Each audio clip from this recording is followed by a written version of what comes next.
so you could scratch your head for a half hour trying to, how do I draft something that, is like friendly and professional, but also kind of stern, saying like, hey, not sure what you're up to here, but we need to formally in writing tell you you can't do this or you can't stay.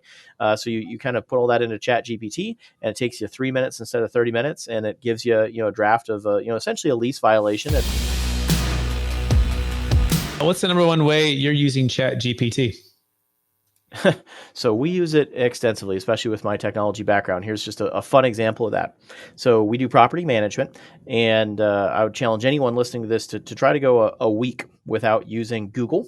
Just have a fast from Google or something for a week, and just to try to anything that you do with Google, try answering with Chat GPT.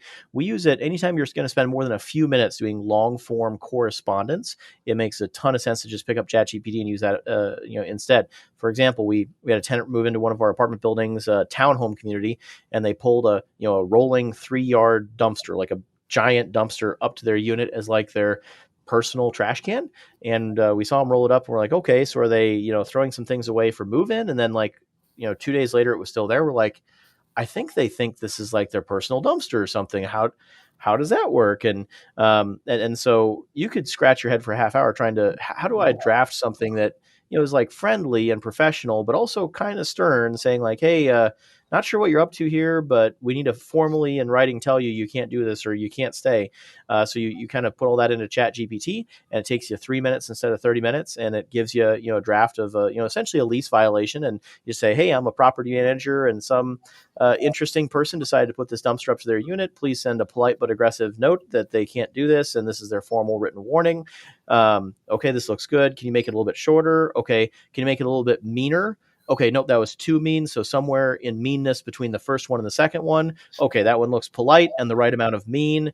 And then you send that off, and that whole process took you 5 minutes instead of 30 minutes. And the cognitive load is like kind of fun and playful to play around with Chat GPT, whereas it's like kind of emotionally and intellectually exhausting to actually draft that long form correspondence yourself. So that's how we use Chat GPT. I mean, we're using it 100 times a day in our property management company with our knowledge workers. Absolutely amazing. I love how you put that. I think it's the emotional energy that we're saving that is so significant, right? Time too, right? But like the emotional, I so relate with that.